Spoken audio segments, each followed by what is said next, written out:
गुर्बत के बारे में मैंने पढ़ा, 7 साल की उम्र में जब आप पानी लेने जाती थी बाल्टी में तो भी झगड़ा करती थी।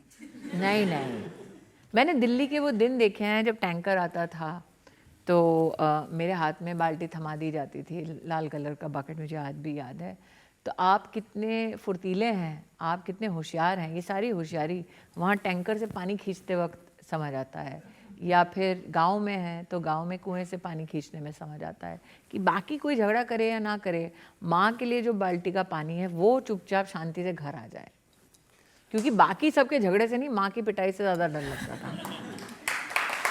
ऐसे बहुत सारे छोटे छोटे काम किया आपने, सड़कों पर किताबें बेची। पिताजी ने बेची।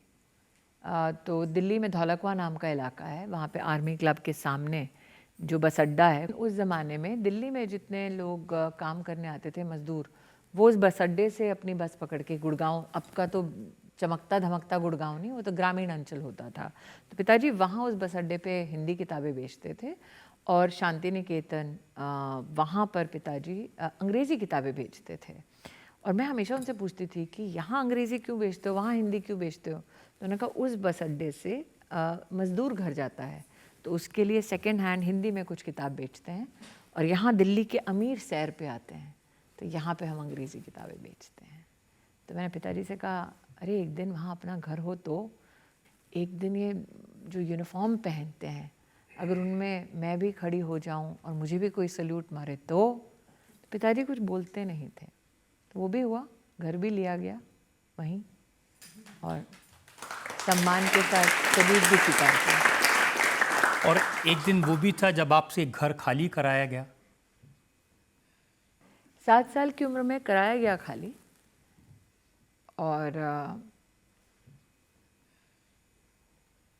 बोला गया कि जल्दी जल्दी खाना खाओ। तो हम 3 बहनें हैं, मैं सबसे बड़ी हूँ, तो चावल और काली दाल मुझे माँ सामान समेट रही थी, तो उन्होंने कहा बच्चे खा लेंगे। तो देखा कि माँ, साइकिल रिक्शा होती थी उस वक्त, तो और गैस का सिलेंडर बहुत बड़ी बात होती थी उस वक्त। पिताजी कांग्रेस में थे तो पूरे मोहल्ले में सबसे बड़ी बात ये होती थी कि इनके घर में गैस का सिलेंडर है। तो माँ के पास सिलेंडर और 2 बेटियाँ और सामान, और मैं खड़े होकर घर देख रही थी। तो माँ ने कहा कि घर क्या देख रही हो, एक दिन ये घर मैं खरीदूँगी। तो तुलसी वुलसी ये सब बनने के बाद, नेतागिरी के बाद, एक दिन उस घर के सामने जाके खड़ी थी। तो माँ ने कहा सच्ची में लेना है क्या? मैंने कहा नहीं, कोई अपने दुखों को खरीद ले इतना भी कोई बेवकूफ़ नहीं है, लेकिन हाँ जो कहा था माँ से कि औकात इतनी हो जाएगी, उतनी तो हुई। जिस दिन आपने राष्ट्रपति भवन में खड़े होकर शपथ ली, उस दिन आपको याद आया था कि 7 साल की बच्ची ने क्या क्या देखा है? जिस आर्मी क्लब के सामने बैठ के किताबें बेची, उसी फौज की सुप्रीम कमांडर के साथ खड़ा होना अपने आप में गौरव की बात है। तो मैंने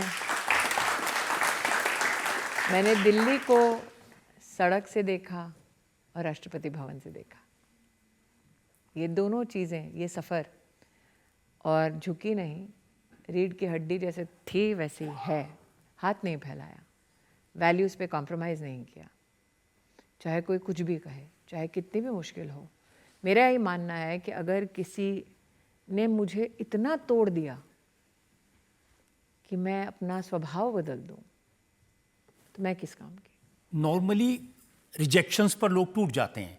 आप जेट एयरवेज में गई नौकरी मांगने, उन्होंने रिजेक्ट कर दिया ये क्या करके पर्सनैलिटी नहीं है। हाँ, और इसलिए एयरलाइन भी बंद हो गई। नहीं, मुझे लगता है कि आपके जीवन में जो भी होता है, हमारी माँ ने सिखाया है कि हमेशा एक कारण की वजह से होता है। भगवान कभी अन्याय नहीं करता। भगवान से जब आप कहते हैं कि मुझे भगवान उन्नति दो, तो भगवान थोड़ी ना आपको फ़ोन करके कहता है हाँ यहाँ पैसे पड़े उठा लो। भगवान आपको इतनी ऊर्जा देते हैं कि आप इतनी मेहनत करें कि आप उन्नत हों। जब आप भगवान से कहते हैं कि मुझे पेशेंस चाहिए, तो भगवान थोड़ी ना कहते हैं हाँ चलो आज से आप धीर गंभीर हो गए।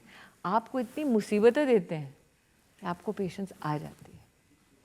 तो भगवान आपको जहाँ पहुँचना है उसका मार्ग प्रशस्त करते हैं। आसान नहीं होता। लेजेंड्स और लेगेसी फुर्ती से नहीं बनाए जाते, हाँ, समय उसके लगता पीछे है। संघर्ष तो होता है। तो जब इतनी मुश्किलें होती हैं, तकलीफ होती है, अभाव होते हैं, तो हौसला कहाँ से मिलता है? गरीबी से बड़ा कोई हौसला देने वाला जज्बा नहीं हो सकता।